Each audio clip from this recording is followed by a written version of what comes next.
Hello students. तो आज हम लोग स्टार्ट करते हैं ह्यूमन रेस्पिरेटरी सिस्टम।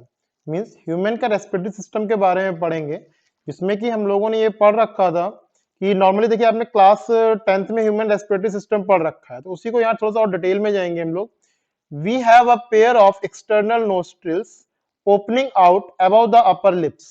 मींस हमारे जो ऊपर के होठ हैं उसके ऊपर की तरफ आप देखिए, आपकी दो ओपनिंग मींस दो छेद दिखाई दे रहे हैं आपको, उन्हें हम लोग नॉस्ट्रिल्स कहते हैं। क्या बोलते हैं? नॉस्ट्रिल्स बोलते हैं।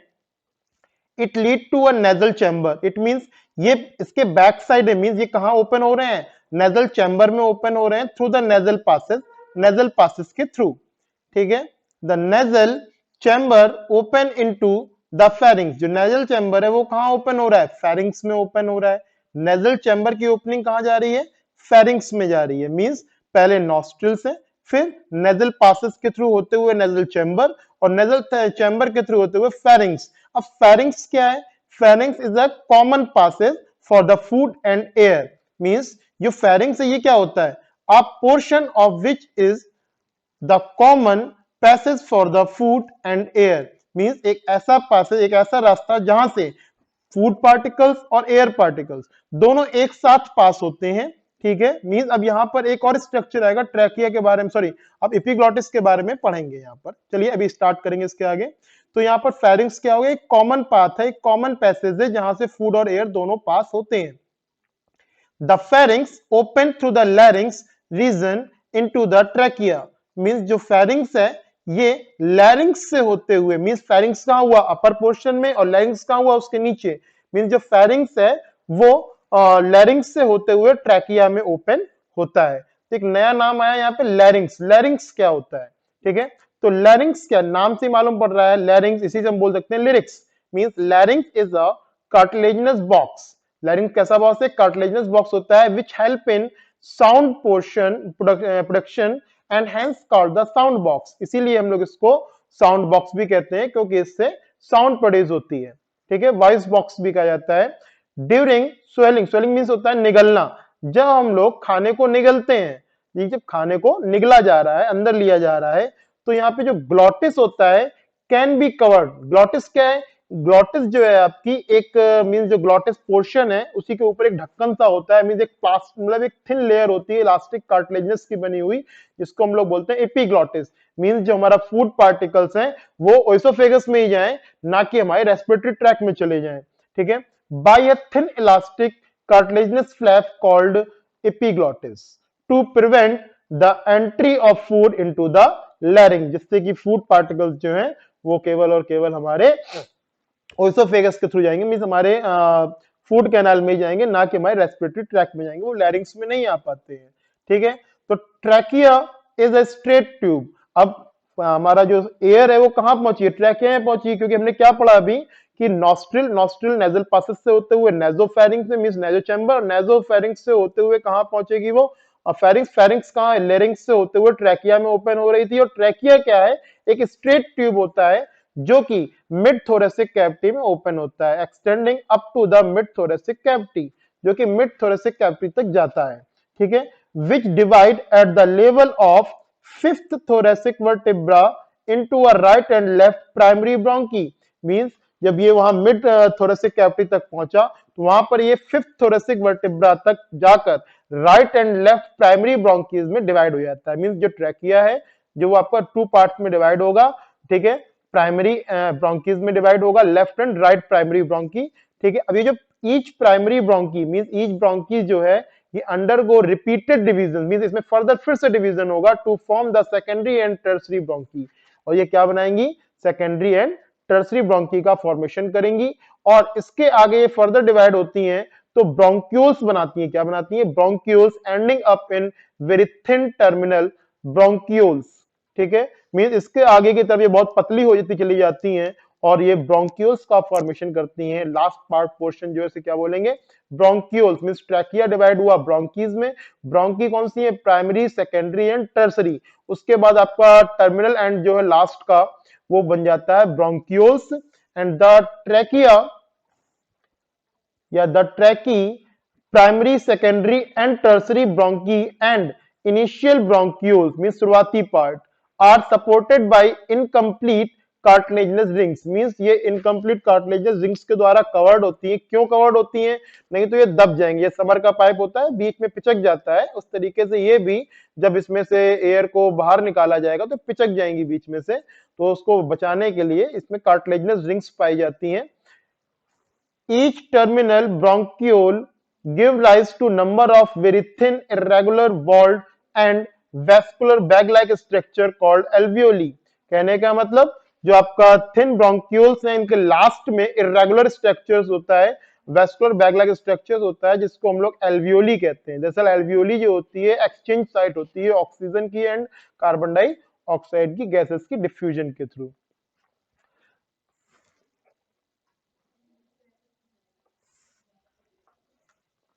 The branching network of bronchi, bronchioles and alveoli comprise the lungs, means ये पूरा स्ट्रक्चर जो ट्रैकिया के बाद डिवाइड हो रहा है, ब्रोंकीज, ब्रोंकीज के बाद ब्रोंक्यूल्स, ठीक है, ये सब बना रहा है प्राइमरी, सेकेंडरी एंड टर्सरी, ये सभी आपस में पूरा ब्रांचिंग नेटवर्क जो है ये मिलके पूरा लंग्स का फॉर्मेशन करते हैं, जैसा कि आप डायग्राम में देख सकते हैं ये चीज। वी हैव टू लंग्स, हमारे पास कितने लंग्स हैं? दो लंग्स हैं, जो कि कवर्ड होते हैं बाय डबल लेयर्ड से। ये जो डबल लेयर्ड है इनको हम बोलते हैं प्लूरा। क्या बोलते हैं? प्लूरा मेम्ब्रेन, ठीक है, प्लूरा। अब ये जो प्लूरल मेम्ब्रेन है, देखिए यहाँ पे आपका सिंगल लेयर दी गई है, इसी में डबल लेयर होती है with pleural fluid between them. ये में आपका प्लूरल मेम्ब्रेन है, ये डबल लेयर होती है। एक होती है बाहर रिब्स से टच करते हुए, ठीक है, या इस पोर्शन से टच करेगी, ठीक है, और दूसरी होती है अंदर की तरफ।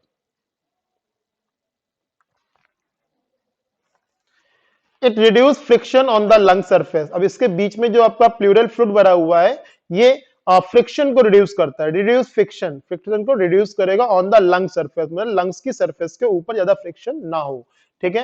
And outer pleural membrane is in close contact with the thoracic cavity, means जो थोरेसिक कैविटी जो बोन्स है आपकी उसके कॉन्टेक्ट में रहता है, ठीक है। एंड जो अंदर की जो प्लूरल मेम्ब्रेन है वो लंग्स के सरफेस के कांटेक्ट में रहती है। लिखा हुआ है द इनर प्लूरल मेम्ब्रेन जो है ये contact with the lung surface, ठीक है, ये लंग्स के सरफेस के कांटेक्ट में रहती है। The part starting with the external nostrils, means जो पार्ट की बात कर रहा है जो स्टार्ट होता है with the external nostrils, means external nostril से स्टार्ट होने वाला पार्ट लास्ट तक, लास्ट कौन सा था? टर्मिनल ब्रोंक्यूल्स तक लाने वाला जो पार्ट है ये बनाता है कंडक्टिंग पार्ट, मींस जो एयर को कंडक्ट करता है, अपने से होके पास कराता है, ठीक है। और वहीं अगर हम एल्वियोली की बात करें जो लास्ट स्ट्रक्चर में बना, ये आपका पार्ट में ये एंड देयर डक्ट्स, ठीक है, एल्वियोली और इसके डक्ट्स हैं वो बनाती हैं आपकी एक्सचेंज पार्ट, और इसी को बोलते हैं रेस्पिरेटरी पार्ट, मींस यहां पर आपका गैसियस एक्सचेंज होता है ऑफ द रेस्पिरेटरी सिस्टम, ठीक है। And conducting part transport the atmospheric air to the alveoli, means जो आपका कंडक्टिंग पार्ट है वो ट्रांसपोर्ट करता है एयर को, एटमॉस्फेरिक एयर को नॉस्ट्रिल से होते हुए एल्वियोलाई तक, and clear it from foreign particles, means उसको फॉरेन पार्टिकल्स से साफ भी करता है एयर को, एंड ह्यूमिडिफाई मींस उसमें मॉइस्चर कंटेंट को भी मिक्स करता है, अगर ड्राई एयर है तो, ज्यादा है तो उसे कम भी करेगा। Also brings the air to body temperature, और बॉडी के टेम्परेचर तक उसे लेके आता है गैस को।